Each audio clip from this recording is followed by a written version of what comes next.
things might be too perfect now because of digital, because of manipulation, because everything is just perfect, right? So when you think of growing up, the things that were perfect around us, like from a music standpoint, say like Journey or like Styx, these like adult oriented rock that was like the soundtrack to us growing up.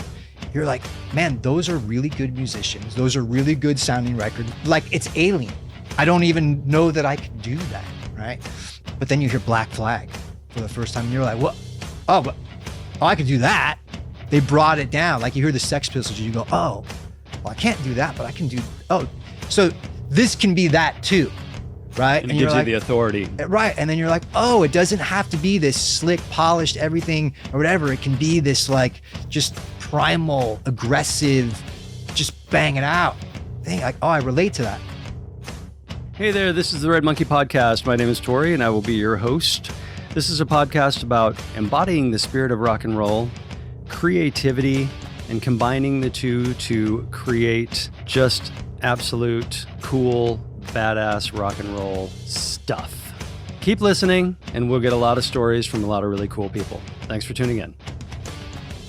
First off, Blasko, thanks for coming in. Of course. Thanks for having me. Convenient that you live close by, and I was excited. I think that you saw something that I posted on LinkedIn of all things that you're checking out, right? Like, yeah. Here comes Torry from Red Monkey, and I saw you on LinkedIn. I was like, wow, we connect again.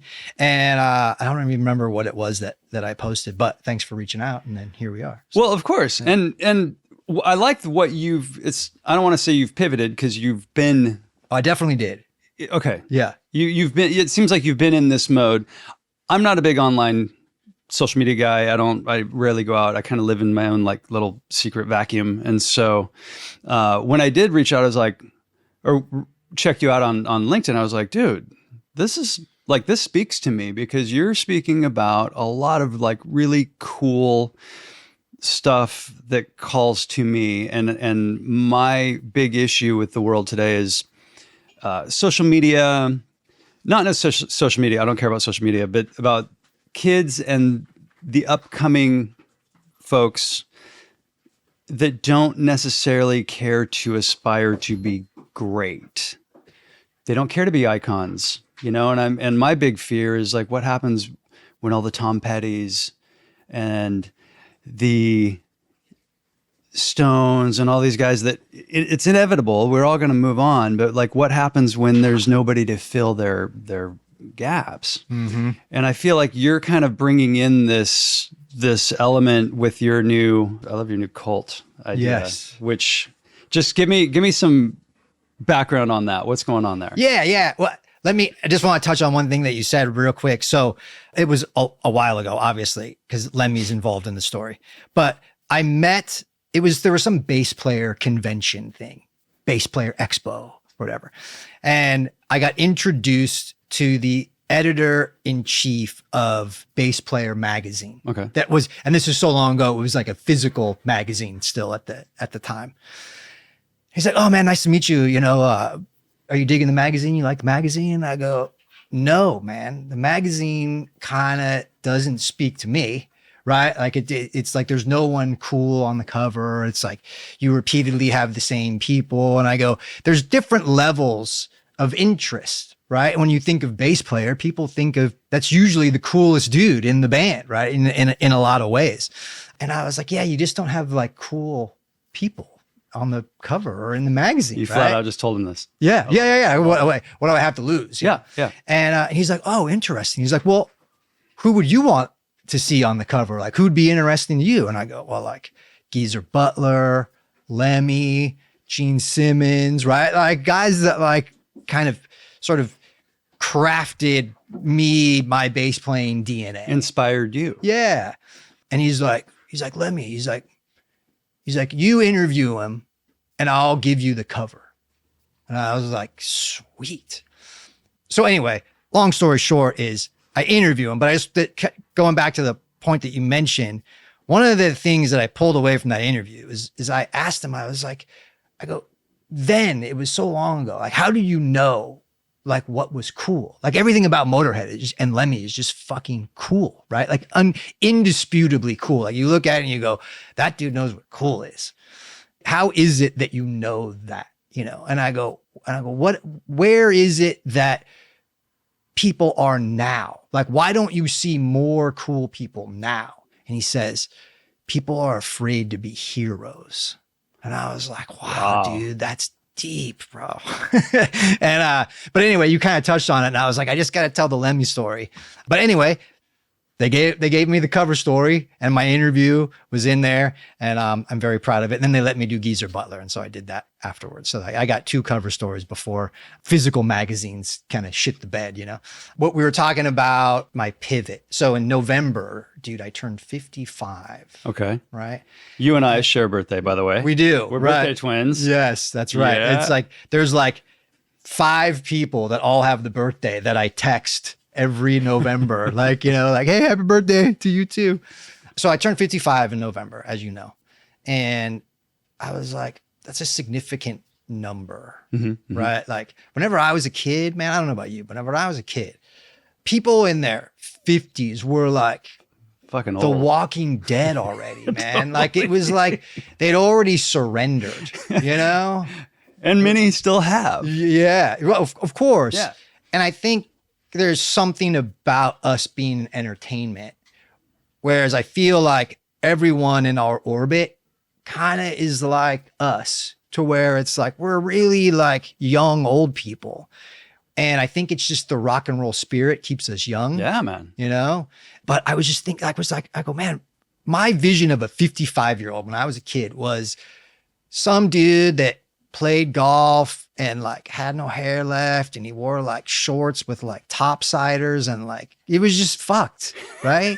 And like you're like they've already like kind of given up on life, like there's nothing left but like golf on Sundays. And I was like, that I'm so glad that's not me at 55, man. But case in point though is that I turned 55 and I go, well, that's a significant number. And I go, that's 5 years away from 60. And 60 is a totally different number. So I was like, I got to make a 5-year plan. I got to pivot into something. I have to look at my life and I have to visualize what 60 looks like. And it's going to take me 5 years to get there, you know? So I consciously made a pivot at that point at 55 years old, November of last year. And I was like, I got to roll into 2025, like with a different sort of aspect, different mindset on life, right? Yeah. Like a different vision, a different plan. I looked around the things that I do and that I'm interested in, and I'm very specifically in like artist management, and I'm very specifically in brand marketing and the intersection of those 2 things. And you know, it's a very creative space to be in. It's a very energetic space. Like I said, it's the rock and roll spirit, right? Even all the brands that I work with, it's like, you know, they're all rock and roll spirited, you know.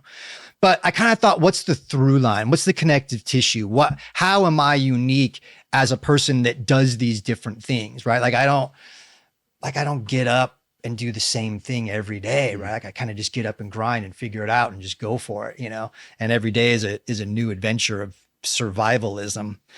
But I was like, well, the through line, the thing that stood out, brands and bands, and I had sort of this light bulb went off one day, and I was thinking about like being in a band, right? Like I was thinking like if I started a band today, like I was in my first band in 1985, right? Like it's a long time ago. And I was like, what if I was starting a band now? Like, what is that? How does that work? Like, what does that look like? It's such a different landscape. Like whenever I was in a band and putting out records and like there was only vinyl and cassettes. Right. There wasn't even CDs yet. Right. Like that's how old I am. So I was like, where is it? What is it that defines me as this unique person that has all these different skill sets and my hands in all these different places? And I was like, you need an audience, right? Like to be in a band, you need an audience. If you don't have an audience, then you don't have a band. You can sit here and write music all day long. But if no one gives a shit, then it doesn't exist. Dude, I was on a plane the other day and I was watching the Oasis documentary. And one of the brothers kind of said the same thing. And he was saying like, he's like, I'm not important. It's not about me. I wrote the songs. Who gives a shit? It doesn't matter. What matters is the millions of people that sing back these songs to us every night whenever we play. He's like, that's the most important part, is that anyone gave a shit to begin with. It's not a good song until it resonates with millions of people. Then it's a good song. Yeah. Well, my mind is a fucking pinball machine right now. You've got so many. I'm like, wait, but yeah. One of the things tapping into that is you've talked about audience economy versus the creator economy, which kind of keys into that, because Oasis built an audience of the loyal fans, which all bands aspire to do. Yeah. But going into, like, you as a musician now, business, you've done management, you've kind of you kind of teeter on both sides of that creative spectrum. How do you get that audience as a new band? Let's just say. Right. Well, especially in today's landscape where everybody's attention is just fucking all over the place. Right. That will keep me on track to tie back into where this light bulb went off of this phrase of like, you don't have a brand if you don't have an audience. And so I applied it. It can apply to bands too, but it's just that if there is no audience, right, then there is nothing. So it's one thing if you went to school to be a doctor or a lawyer, it don't matter. Yeah. You put in the work. The reward is that you don't need an audience, right? You just do the work, right? I'm not marginalizing it, but it's just a fact. If you want to be in the creative space, you need an audience to justify the art. So yes, how do you do that? So I kind of looked around, and that kind of puts me back into where, like, what is my mission? What is my 5-year mission? What do I need to accomplish? And I was like, I need to write a book. I need to be published. And so what am I going to write a book about? What is it that I know? What is it that anyone would give a shit about what I have to say about anything? And I was like, it has to tie into you don't have a brand if you don't have an audience. So I started to think about like cult audiences, because it's like dealing with rock bands and then dealing with brands like Liquid Death or t-shirt companies or whatever. These are all very cultish minded services and products, if you will, that cater to a very much a cult-like audience. True. Right. And you kind of, I feel like you have to have that to endure. Like, it can't just be a product. Like at Liquid Death, the mantra is, we don't sell water, we sell cool. And that's a pretty powerful statement when you think about it and put it in perspective of like, we're selling an emotion. And like, you have this can of water and you crack it open and instantly you look and feel cool. Whereas if you're just drinking that, you're just like, I'm just staying hydrated, man. I just don't want to die. But like, there's nothing cool about drinking a glass of water. But drinking a can of water out of a beer can with a skull on it, you're like, oh, now it's cool, right? So we don't sell water, man. We sell the feeling of what it is that it makes you feel.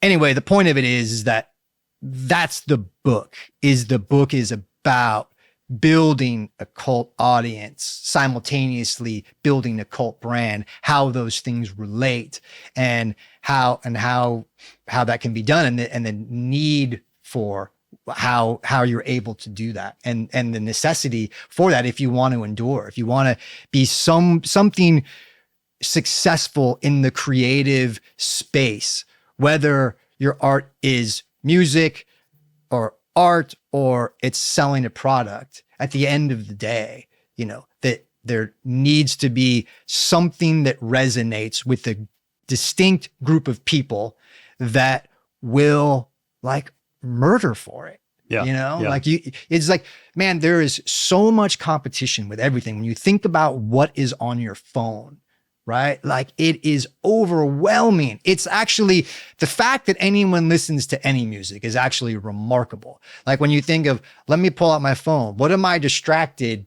Like, how distracting is this singular device, right? Like, first of all, I can communicate. So I can text, I can email, I can call, but then I can go on YouTube, and then I go on social media, and then I go on Amazon, right? And then I go all these places and all these things before I even get to listening to music on Spotify or Apple or whatever. Have you ever looked up your hours of usage? Yes. It's frightening. Like every Sunday you get that notification.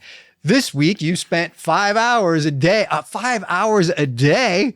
How? But it's the same as, I mean, I guess if you're sitting in front of a computer or, whatever, it's just now in your hand. You said something about the let's say the forming of the cult and getting these people in tune with what your ethos is. How do you get out of that fray? How does a new band, like if you were, let's say, managing a new band right now, like what are the pitfalls of a new band in dealing with, like, how do they get recognition? I mean, you hear of people who work with maybe a specialty producer, or they put their music up on SoundCloud or whatever. They just happen to randomly get discovered because they were plinking away on their garage on a glockenspiel or something and doing something weird and creative. But I always think, don't cater to the audience, build it and they will come.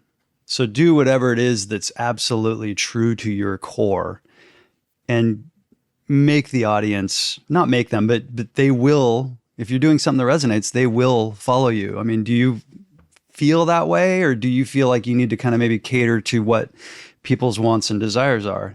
I totally agree with you. The difference is that the authenticity of people is sometimes in question, right? Like if you've ever been like in a band and like the first time that like a group of dudes play a song together and like that dopamine hit of what that feels like to hear this creation back at you for the first time, right? It's like, it's overwhelming. And then you have the ability to go play it in front of people and people are like excited about it.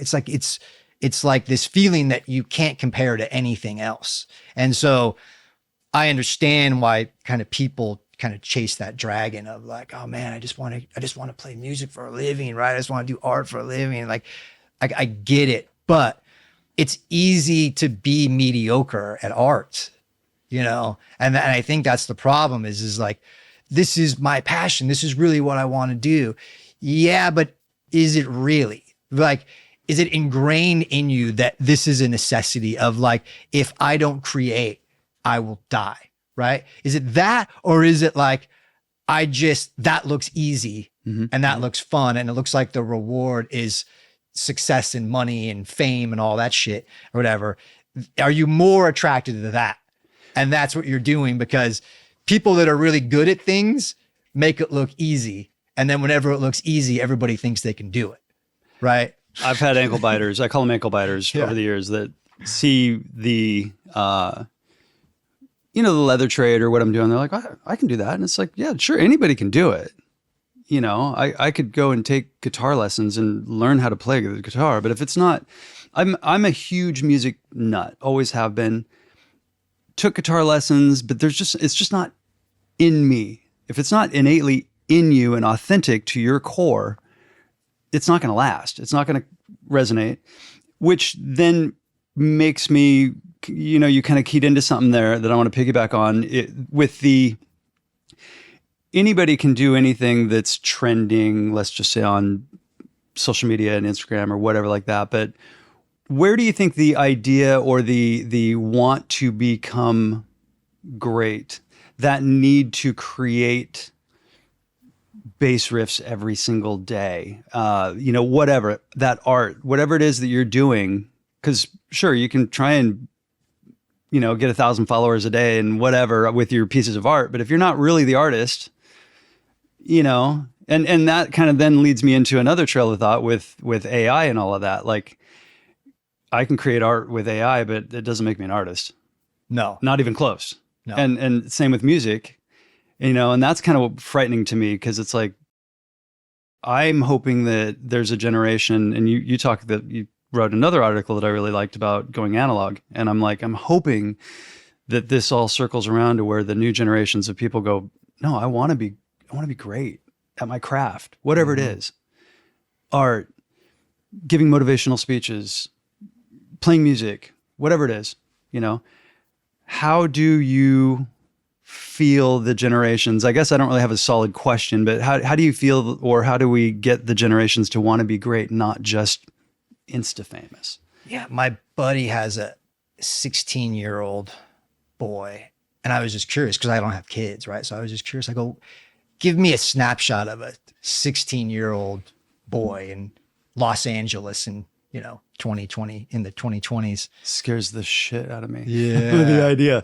And he's like, I go, what's his aspirations? And you're talking to the dad, not the son. The dad, yeah. And he's like, he wants to be a content creator.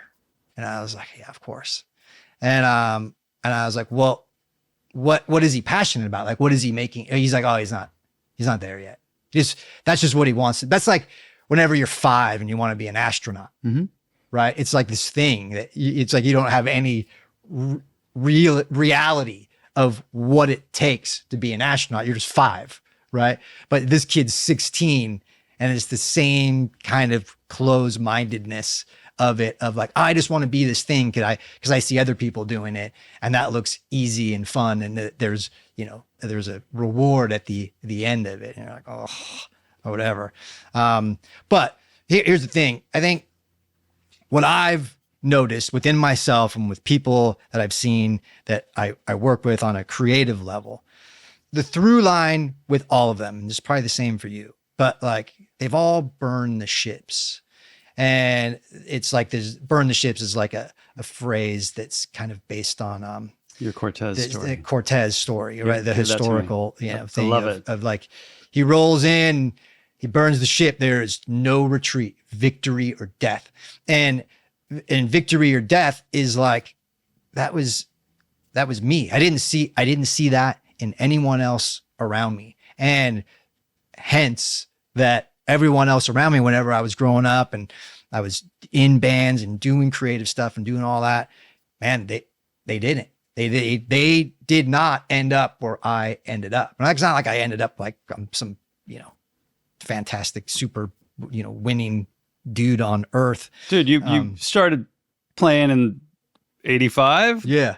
And you've landed on the stage with Ozzy, with Rob Zombie. Well, I think that's kind of my point is I started then because that's when I burned the ships, and I was like, this is what I do forever.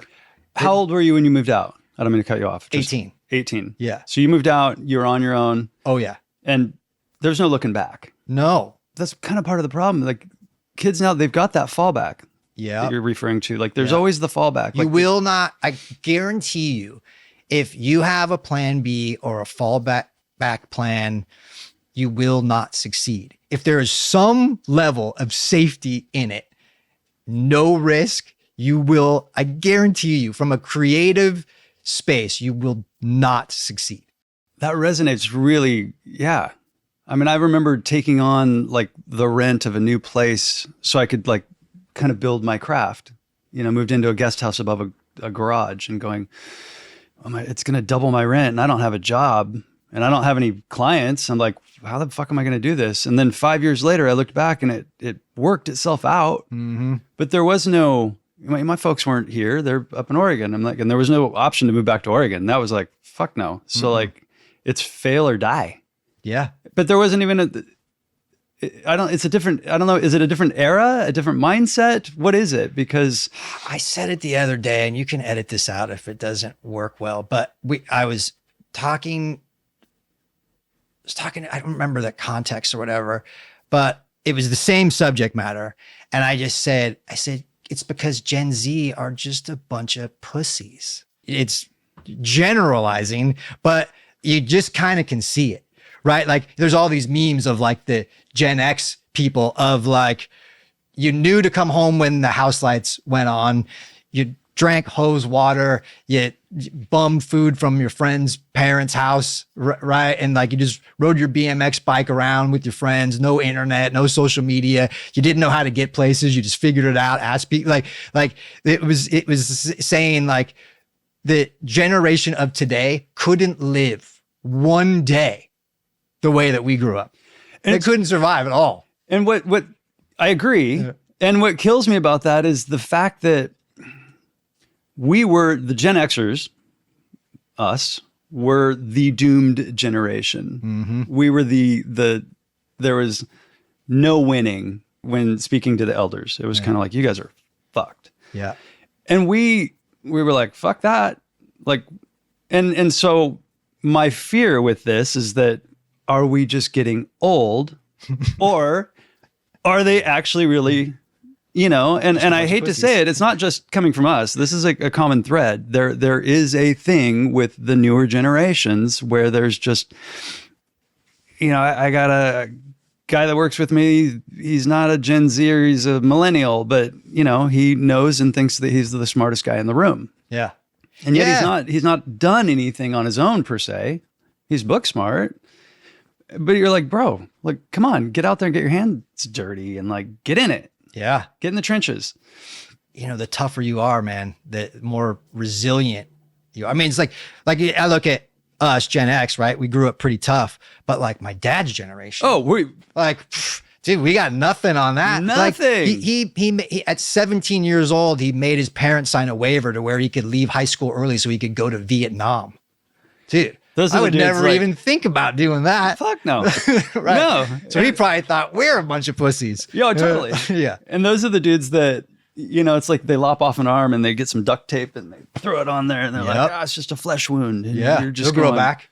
Yeah. And, half the time they're right. And then the other half the time, I mean, I've had relatives that were like that, didn't last that long, because of that way of thinking. But what do you think about the lack of, it kind of goes back to the wanting to be great. You mentioned your Lemmy story and you aspired to, I don't want to say aspired to be like any of these guys, but they influenced you, they motivated you, they kind of gave you something to look up to. A lot of the newer generation that I have noticed, I've had people that have worked with me over the years, and I might be like, oh, God, this song's great, turn it up. And it's like, this girl up in Portland worked for me, and I'm like, you like Nirvana? And she's like, who? And I'm like, yeah, what? And she wasn't that old. She was like 25 or something. But it's like, and this was years ago, but I'm like, how do you not know Nirvana? You might not be a fan. She was big into EDM and she had her own trip, which is totally cool, but you at least know, like, I didn't grow up in the era of Elvis or Chuck Berry, but I mean, it's what molds us, especially in the music world, but she was like, what? No. And that freaks me out when I hear musicians, I'll see these Drumeo things or something. And I wonder if they're real. Have you seen those? No. Oh man, check them out. It's Drumeo. It's okay. They'll get a new musician, younger musician, who will be like, they'll play the riff of the song without the song, or they'll play the song without the drum. And then these guys they're in studio and they're like, okay, how would I fill this? Oh, right. But it might be like a Sabbath tune or a Zeppelin, and they might be like, no, I've never heard this. And you're like, how are you a fucking drummer and you never heard this song? And it's like the biggest Zeppelin tune, or something. And you're just like, I'm kind of not buying it, but also kind of maybe understanding that, you were inspired by Lemmy. You were inspired by, like, of course.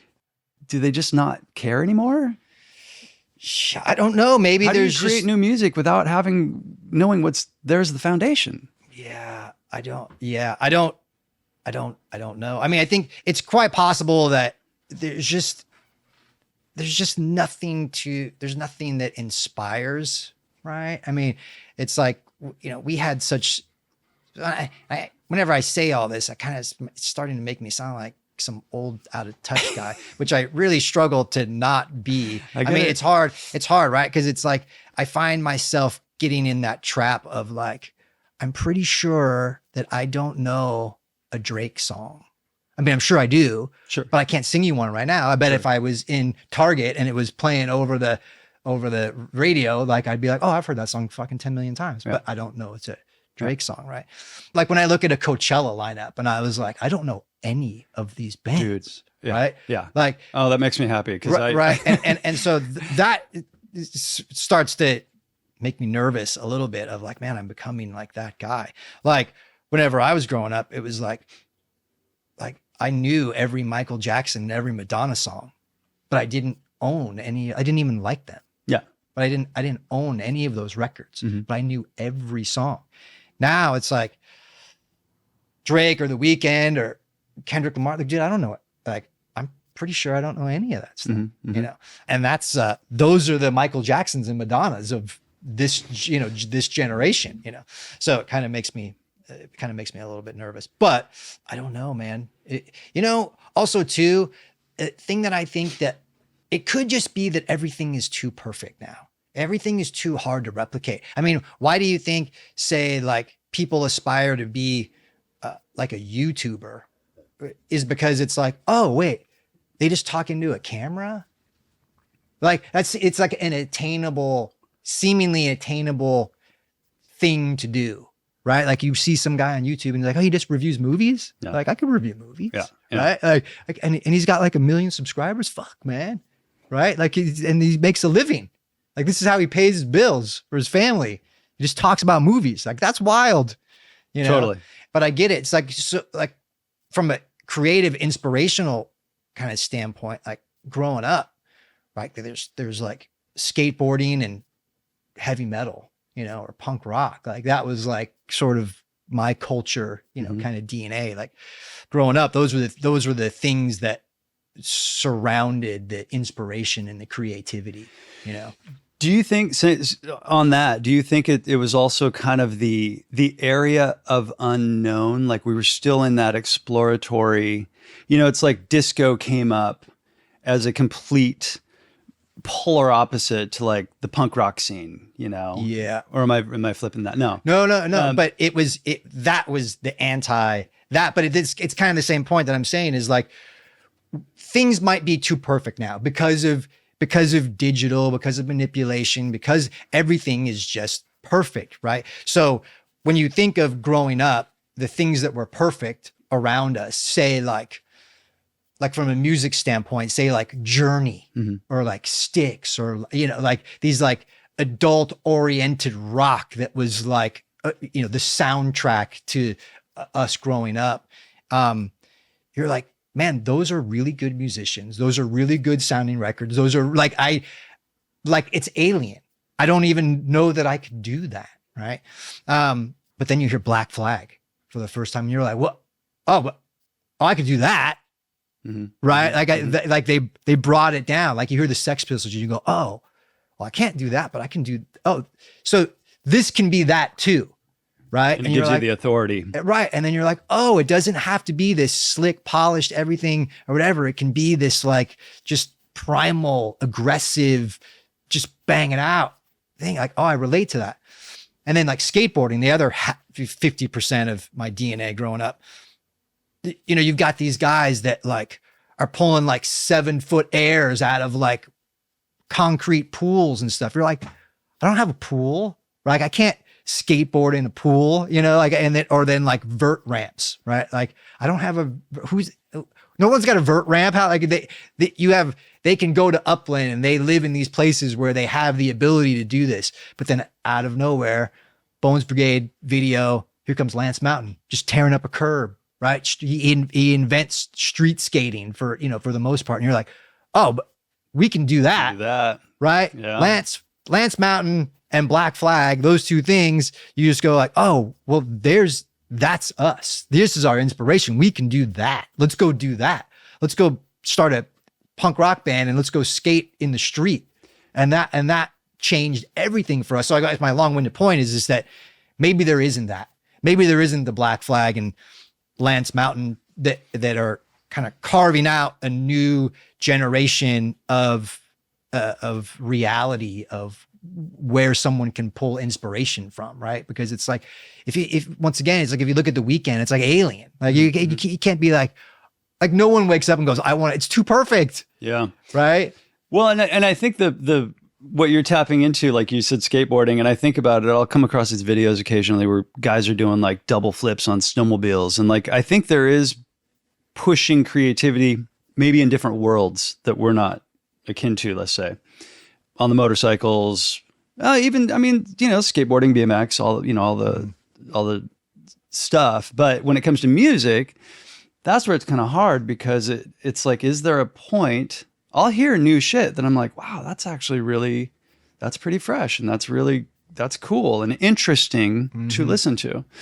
The problem for me is that, going back to the perfection comment, everybody's trying to create the song. They don't create records anymore. They don't create albums. They don't create the experience. Mm-hmm. So then it kind of makes it, to me, feel soulless, because it's just like, fuck, like I want to hear more of that. Yeah. In that form. I don't want to just hear a bunch of individual like pieces of music, and half the cool music was on the B-sides of the records, not the shit that was getting played on the radio. Yep. You know, but nobody's creating B-sides now. No. It falls into B-side because it didn't make it on the radio. Yeah. Yeah. That scares me. That's what I'm kind of talking about here, is like where is that zhuzh, that thing that people, you know, need to get to be inspired. Yeah. To not just want to be mediocre. It goes back to building, you know, a cult audience, and how do you do that? It's like you need to rally a bunch of people around a mission, right? Like like a feeling, right? And kind of what you're saying is the stagnation of music is like not everyone, but artists find themselves chasing the hit, chasing the money, chasing the analytics, right? Chasing the number one, right? And it's like, it wasn't about that. Like whenever I started in 1985, like heavy metal was not a career choice. No one was in a band as a career choice. Did your parents, when you said you were going to you're going to be a rocker? Yeah. Were they just like whatever?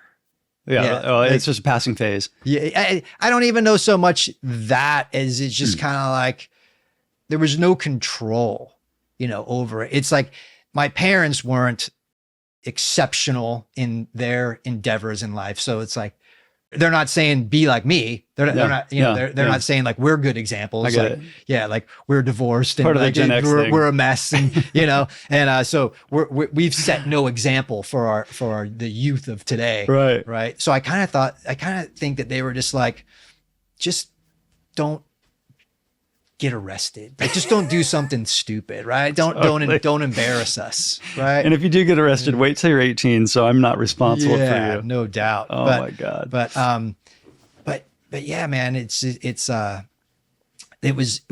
did it because we loved it. You know, we did what we did because it just felt like the thing that we needed to do.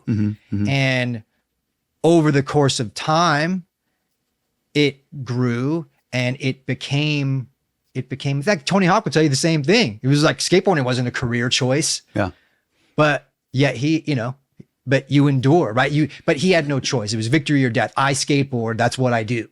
I immerse myself in all things heavy metal. It's what I do. I have no choice. That's interesting to me because I didn't choose to work leather. Yeah. I mean, this year marks the 30th anniversary of Red Monkey. 30 years ago, I would have been like, if I'm still doing this shit when I'm 50, no. Yeah. It just wasn't even a thing. But now it's kind of like, I don't know what else I would do. And it called me. I didn't mean for it to, you know, and I've had my roller coaster moments with it where I'm like so fucking bored with this, but then something really cool and creative will come up and like spark a whole new world and open up. And I'm like, oh man, this is awesome. I'm grateful that I'm still doing this at 50, you know? Yeah. And it's interesting when you said Tony Hawk, who says I'm going to be one of the greatest skateboarders like ever? Right. You just do it. Yeah. And called him. Right. There's going to be a video game that I'm the star of. Like there was barely video games at that point, you know? Did you even notice that? No. I didn't. There's an actual, this is Rosie's. Yeah, that's amazing. But I don't know why. I just felt like putting. I'm gonna own my own skateboard company. Right. Like that was it. And I don't know why thing. I decided to put this here today, but I did, and that's crazy. That the conversation went that way. Love that. Yeah, but it's just, you know, it's wild. I think there has to be some level of authenticity, some realness, some, you know, some victory or death, right? There's a lot of elements that kind of all add up to being a successful creative. And it's also too, it's the discipline. Like, dude, you have to show up every day and make a belt and put it in the fucking mailbox and send it to the customer, right? You don't have an option. Some days you may not want to make a belt. You have to, right? And you got to totally. You got to show up and you have to innovate. And it's like on a creative side, you got to put in the work. You got to get up and you got to show up every day. The creatives are the only people that'll work 18 to 20 hours a day to not have an 8-hour a day job. Dude, like we'll just grind our balls into the ground just to not have to fucking go punch the clock. Man, I say that all the time of like how fortunate I am. Like anybody in the business, like I always say, I go, dude, you guys realize how like fortunate we are that heavy metal pays the bills. Like it's fucking wild. Totally. Wild that rock and roll pays the bills. Like we are the most fortunate dudes on earth that get to surround ourselves with cool stuff and our passion, and it pays the bills. And I understand like that's what people want to do. They're like, oh, it's my passion, you know, but like, that's what I was kind of saying earlier. Like, yeah, but is it really? Like, is the passion the creative or is the passion the outcome? Right. Yeah, I've got buddies that are great musicians. They just don't have the wherewithal. They don't have the motivation. They don't have the spark that wants to. There's nothing driving. They want the result. Yeah, and that's okay. But at the same time, you're like, yeah, but they don't want to put in the work. You don't want to put in. Yeah, you gotta put in the work. I had a friend one time. I used to work all night long, and then I would sleep part of the day, and because I felt my creative thing happening in the middle of the night, but I'd kind of just wear my sweats and whatever. And he's like, bro, you gotta get up and fucking, you work from home. You gotta get up and take a shower and get dressed for work. Like, don't be that guy. And when I changed that mindset and started treating it like it was something that I needed to respect, then it changed the trajectory of how I treated my work and my inspiration. It was like, oh yeah, I'm not just trying to work on this stuff. Like then it kind of pulled focus and I was like, wow, that really, just that moment of waking up and taking a shower, getting dressed and going to work. Mm-hmm. Even if it was just downstairs in my garage that I lived above, that was the impetus that really kind of pulled focus. That's interesting. Yeah. I like that. So you're talking about writing a book, or you're in the process of writing a book? I'm in the process of writing the book. Outlining? So no. Writing a book's hard, man. So I have this, so speaking of process and creative and showing up every day. So I have this, I'm obsessive about being obsessive. Right. And like, I love like hacking life and whittling it down. Right. Cause it's like as a creative person that does what I do for a living, there has to be efficiency in what I do, because I do so many things and I juggle so much stuff and like, because I don't have the luxury of like waking up, doing, commuting, clocking in, doing what I have to do, clocking out. And then once I clock out, it's over. I don't have that luxury, right? I'm immersed in avoiding the 9 to 5, like immersed in avoiding the clocking in and clocking out, right? Like, and so like I'm obsessive about being able to pull off all these things I need to do and make room for more shit, because why not? Bring it on. But the only way to be able to do that is the only way to be effective is to be efficient, right? So I was like, okay, 5-year plan, I got to write a book. How do I do that? It's like, that's one thing to say, but how I actually have to do it. Right. And so how do I do that? So I have this system, right? It's called the 3 keys. And there's 3 keys to the process. And if you implement this, I guarantee you it'll work, but it's how you implement it. So it's the 3 keys are sacrifice, discipline, accountability. If you got those 3 things, you can do whatever the fuck you want. Right. So as an example, so number 1, sacrifice. What are you willing to sacrifice? What can you give up? So I was like, okay, well, I need time. The only way I'm going to be able to do this is time, right? So where can I sacrifice time to invest into this thing that I want to do? So usually I'll watch an hour of TV at night. Gone. My Sundays are relatively, sort of flexible. I'll carve out 4 hours on Sunday morning or whatever to commit. So there's 8 hours. So Monday, Tuesday, Wednesday, Thursday, take Friday off, Saturday off, Sunday, 4 hours. So 4 hours, 4 hours, 8 hours. So right there, I got myself a full 8-hour workday, right? That I sacrificed some nonsense for to commit to this project because this project is important to me, right? And then the discipline.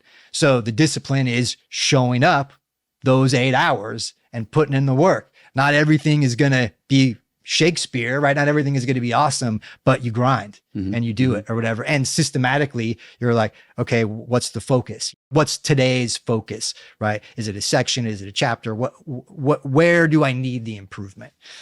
And then accountability. That's the last part, right? And this is the tricky part. And you're like, I have to be accountable to someone because most people can't be accountable to themselves, right? So it's like when you think of, say, like the most obvious analogy is like the gym, right? You want to go to the gym and you want to, get shredded or whatever it is at the gym. You're never, ever going to push yourself harder to get to where you need to be as much as someone that will push you, right? So you hire a personal trainer. They're going to push you further. You're in a class, right? You join a class where there's a group of people, like you're looking around and you're like, oh, I got to smoke that dude. You're right. And so there has to be accountability. So I thought of it like, well, I need a personal trainer, right? Like I need a coach, I need something. So I was like, for writing. So I hired an accountability partner. So I'm accountable to that dude that makes me accountable to myself. So every Sunday, what I worked on for that 8 hours in the week, he gets it and he has to get it or I break the bond that's between us, right? I break the accountability to myself. So I got to show up, right? That's discipline. So I got to put in the work because there's a dude on Sunday that's going like, where's the shit? And he's reading it. Yeah. And he'll give you his honest, full blown. Correct. So he gives me the feedback or whatever, and that kind of guides the process, kind of through or whatever. So anyway, so that's my implementation of how I'm being able to pull this off, right? And I understand that not everybody has the ability. If you got like family and job and a commute and like all this shit, it's tough.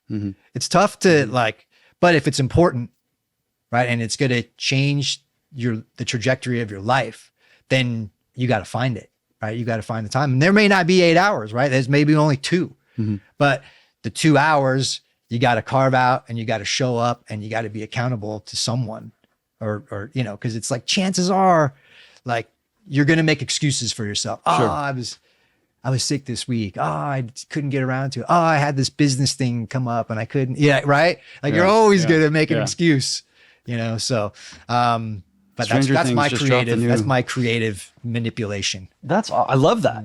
I mean, that's so like prolific and smart. I mean, it's so smart because, it is easy to just go, I'll get to it tomorrow. I mean, I fall into the pitfall of I'll do an afternoon sesh.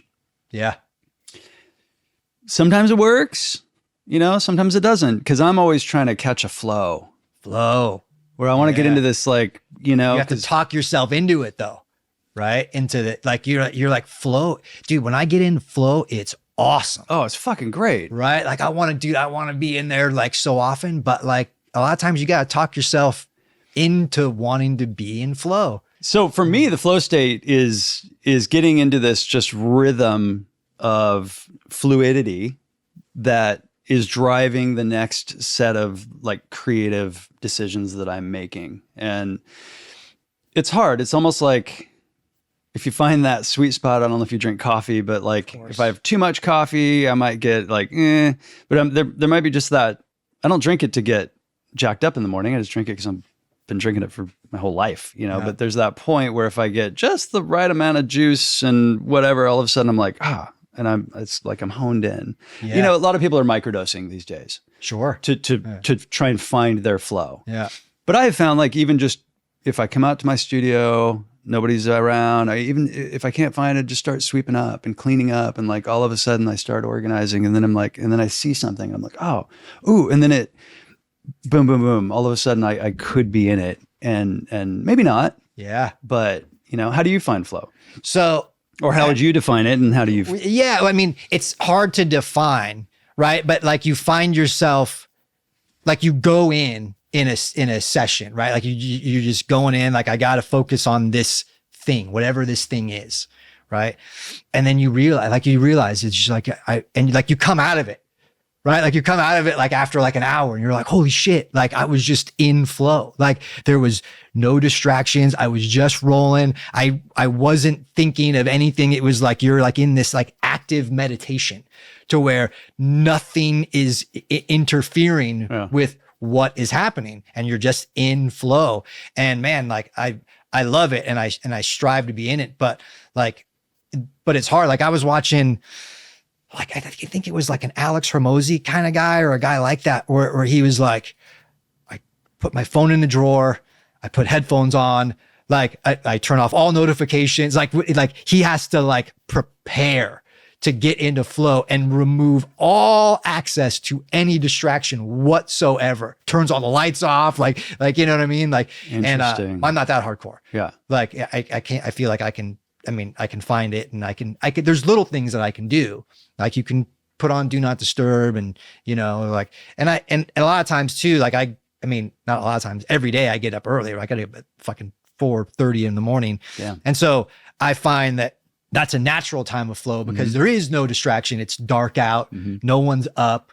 Right. And that is like a psychological thing that I got from like Mike Tyson, to where he would like get up and run at 4 a.m. for like 3 miles. And to him, it's a psychological advantage against any of his opponents because he knew that they weren't doing that. Right. Like I'm getting this hard shit out of the way. And then when I go into spar, like I'm full focus. Totally. Right? And not to say that colleagues are opponents, but in business, man, they are, you know, like I want to come into the day super hot on the offense. Like I don't want to try and get caught up and be on the defense all day. I want to set my day off on the complete off. Like I want people to wake up and be like, fuck this guy. Like he's in my inbox already, like focused and like asking for shit. And now I put everybody on the defensive, you know, in my orbit. Yeah. It's got to like pay attention to me and give me what I need so that I can finish out my day or whatever. But that first couple hours in the day is integral. It's crucial.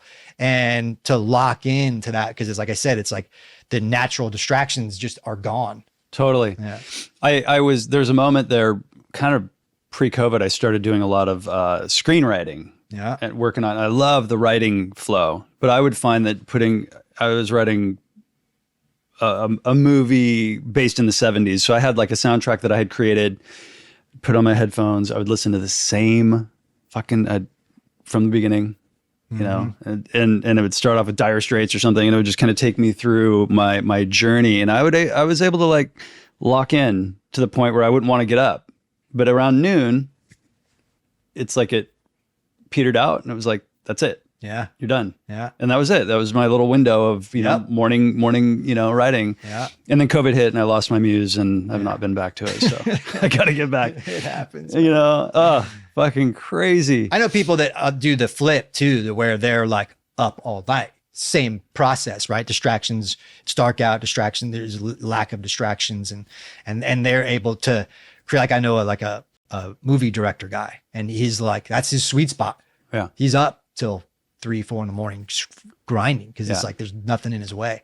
I used to do that the all night thing, and then I had to kind of switch schedules with the shipping times and all that kind of stuff. But we need to probably wrap this up. I don't want to take up too much of your time, but I do want to ask a couple questions. Yeah. If you were to go back in time and little Blasko, you had, a piece of advice to give yourself for, what's up, champ? Yeah. What do you think that would be? What would be your key? I don't know if this is relative, but like I was telling my buddy that, like, just kind of jokingly, I was like, if I had a boy, right? If I had a kid, like, there's two things that I would do that would make him indestructible.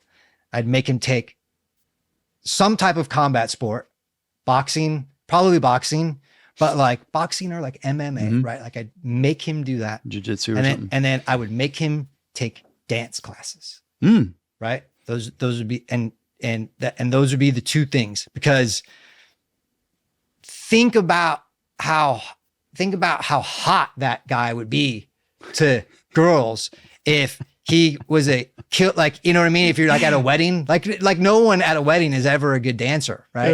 And if but he comes out and like dances really well, you're like, that guy's fucking cool. And then if he could fuck people up at the same time, like if those were the two skill sets that he had, I love it. Right? Like, you would be indestructible, like, of what you could do. Like, just like in terms of just utilizing your mind to be able to do those things physically, right? Those two, counterintuitive things to one another, like just that balance if I could do it all over, I would tell my parents, I go, yeah, bass lessons, sure, I guess. But more importantly, I need dance classes and I need to start boxing or BJJ. So something like that. Yeah. Right. And I need to be really good at that. And by the time I graduate high school. Yeah. I fucking love it. Yeah. All right. A couple last questions. Dogs or cats? Oh, cats.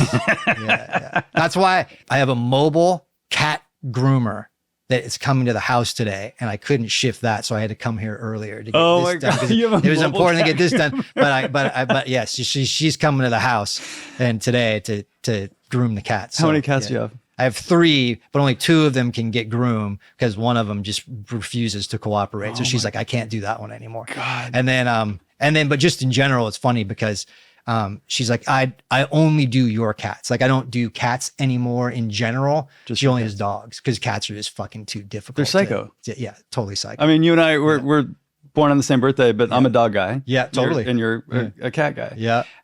Last question. How much money, because I know you go do like, I do charities and stuff. Yeah, like I'm on the board of directors for Kitten Rescue, which is a long-standing cat rescue in LA. And I also do the 5K, which is the day before the LA Marathon. Oh, okay. Right. So we have a fundraiser, so you can either do the 5K or the marathon. And but 5K is like 3 miles. Like, it's fun. It's cool. Dude, a marathon is like 28 miles. Like, I can't. I'm bored thinking of like what I would do after mile 2 or 3. I think you get into a meditative state or a flow, maybe. Yeah, for sure. Still, but it's just too, I can't. No. Me neither. So, but regardless, so we raise money and stuff. So I've done that for like probably 10 years. Wow. Now. So how many miles do you think you've racked up? Well, just the 5K every year. So yeah. So wow, that's a lot of. Yeah. But yeah, we raise money and so it's fun. Awesome. Yeah, I try and get people to come and join or whatever. So super killer. Are you anything you want to promote, or we're gonna promote your book when that comes out? I'll come back. Yeah. I'll come back and we can talk about. Are you that. mentoring any bands, any businesses? Are you how can people get in touch with you? Yeah, I'm on Instagram. Robert Blasko official. And I don't really do much. I've just been kind of trying to because I do so much on social media for the clients. Okay. That I'm a relatively like boring personality. But what about your LinkedIn? Because I mean, my LinkedIn, yeah, I hardly ever go to LinkedIn, and that you drew me back in. Yeah, and your stories are great. Yeah, the LinkedIn is where I spend the bulk of my time. It's part of my 5-year, kind of plan of like. And where cat can people memes go are on cool, that? dude, but you got to get real. And what's the LinkedIn? LinkedIn is just Robert Blasko. Okay. Yeah. All right. Well, man, thanks for coming in. Yeah. Great conversation. Appreciate it. I love it. It was awesome. So I'll come back for sure in 6 months when the book is done. So it's 6 months. Well, I don't know. That's the lofty goal. Woo! Yeah. Rosie wrote a book, and I saw the process, and man, I do not envy you. It's tough stuff. Yeah. Because you can, again, I always use the metaphor like writing in a vacuum, or you're in your own little vortex because you've got somebody to accountability. But yeah, that's the tough part. Like I partially regret that, and I say that in the nicest of ways because it's like, man, I'll be writing something and I go, this is fucking awesome. Oh, and then they come back and poo-poo it. I'm crushing it right now. This is fucking killer.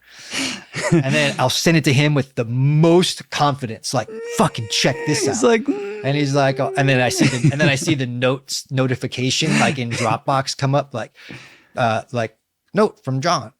And I was like, oh, fuck. Or whatever, and I go and look. I go, fuck. The red line. He's like, well, it's like, you could spend more time going into more specific detail on these things. Oh, fuck, man. But that's the process, though. That's the process. He's pushing me, man. That extra rep. Well, and when in screenwriting, there's stuff that you go back 6 months later and killing your darlings, they call it. Those stories or those parts, those anecdotes that you thought were like the fucking baddest ass thing in that moment, and then you're like, it doesn't really serve its purpose here. So anyway, man, good to see you again. Happy Thanks 30 for years. Thank you. Awesome. Appreciate it. And we'll catch you on the next one. Yeah. Awesome. All right. Hey, this is Torry. Thanks so much for listening. Don't forget to subscribe, rate, and review wherever you get your podcasts, and we will catch you on the next one.